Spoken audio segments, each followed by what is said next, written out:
एकदम मस्त चवीची नाचणीची ही हेल्दी वडी बनवायला अगदी सोपी आहे, पटकन बनते आणि तेवढ्याच लवकर संपते, एवढी टेस्टी बनते. खूप सुंदर चवीची अशी ही वडी बनते. तर बनवायला घेऊयात नाचणीची एकदम हेल्दी अशी वडी. ही वडी बनवण्यासाठी 10 ते 12 खारीक घ्यायच्या, 15 ते 20 बदाम आणि 10 ते 15 एवढे काजू. आता ह्यापैकी 5 ते 6 बदाम व 5 ते 6 काजूचे इथे दाखवल्याप्रमाणे बारीक तुकडे करून घ्यायचे, जे आपण ती वडी बनवल्यानंतर वरून वापरणार आहोत. खारीक फोडून त्याच्या बिया काढून ठेवायच्या. खारीकचे असे तुकडे करून घ्यायचे. बऱ्याचदा पावसाळ्याच्या दिवसात ही खारीक नरम पडते, तर अशा वेळी काय करायचं की कढई गरम झाल्यानंतर 2 ते 3 मिनटं ही खारीक कढईमध्ये परतवून घ्यायची आणि तशीच ठेवायची. गॅस बंद करायचा. कढईच्या ज्या गरमी असते त्याने ही खारीक कडक होऊन येते आणि गार झाल्यानंतर मिक्सीला लावून ह्याची पावडर करून घ्यायची, म्हणजे तुम्हाला पावडर करायला सोपं जाईल. खारीकची पावडर करून झाल्यानंतर राहिलेले जे काजू बदाम आणि अक्रोड आहे ते सुद्धा आपण मिक्सीच्या भांड्यामध्ये टाकूया. इथे मी खडीसाखरेचे 2 खडे घेतलेले आहेत, ते थोडेसे बारीक करून घेऊया. ते सुद्धा ह्या भांड्यामध्ये टाकूया. आता तुम्हाला ही खडीसाखर वापरायची नसेल तर नाही वापरली तरी चालेल, कारण खारकेचा गोडसरपणासुद्धा पुरेसा आहे, पण मला थोडीशी गोड बनवायची असल्यामुळे मी खडीसाखरेचा वापर केला. त्याचसोबत याच्यामध्ये 2 वेलची घातलेली आहे आणि थोडंसं जायफळसुद्धा घातलं. आता ह्याची इथे दाखवल्याप्रमाणे पावडर करून घ्यायची. ही पावडर बनवून झाल्यानंतर एका पॅनमध्ये 2 मोठे चमचे एवढं तूप घातलं आहे. हे तूप वितळलं की लगेच ह्याच्यामध्ये अर्धा कप एवढं नाचणीचं पीठ घालायचं आणि मध्यम टू लो फ्लेमवर भाजून घ्यायचं. हे पीठ भाजायला 5 ते 6 मिनटं लागतात. फक्त भाजताना एकच काळजी घ्यायची की मध्यम टू लो फ्लेमवरच हे पीठ भाजायचं, ह्यामुळे आपल्या वडीची चव छान येईल. जर फुल फ्लेमवर भाजलं तर लगेच भाजलं जाईल आणि त्याचा खमंगपणा किंवा जो टेस्टीपणा आहे तो राहणार नाही. त्यामुळे मध्यम टू लो गॅसवरच भाजायचं आहे आणि सारखं हलवत राहायचं. शक्यतो हे भाजताना जाड भांड्याचा वापर करायचा, म्हणजे खाली लागणार नाही. आता पावडर आपली करून झालेलीच आहे. तर बघा, 6 मिनटानंतर आपलं नाचणीचं पीठ अगदी व्यवस्थित भाजलं गेलेलं आहे.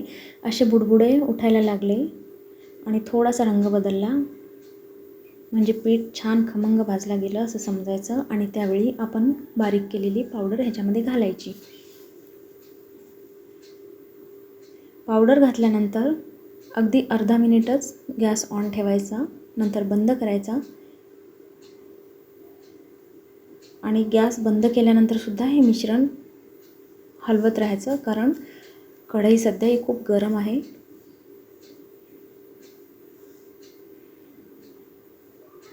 साईडला मी एका प्लेटला तुपाचा हात लावून ठेवला आहे, त्याच्यामध्ये हे मिश्रण नंतर ओतूया.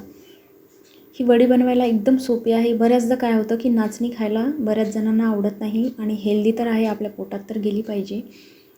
तर ही वडी अशी बनवून ठेवली तर अगदी लहान मुलांपासून मोठ्यांपर्यंत सर्वांना आवडेल अशी बनते. आता इथे मी तुपाचा वापर 2 मोठे चमचे केलेला आहे. तुम्हाला अगदी एखादा चमचा तुपाचा वापर करायचा असेल तर तेवढा केला तरीही वडी छान बनते, फक्त थोडीशी कोरडी बनेल.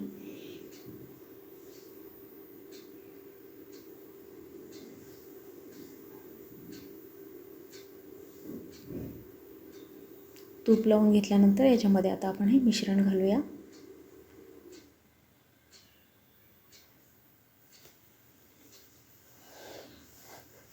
शक्यतो थोडं गरम असतानाच हे मिश्रण ताटात ओतायचं आणि आता चमच्याच्या सहाय्याने ह्याला आपण वडीचा आकार देऊया.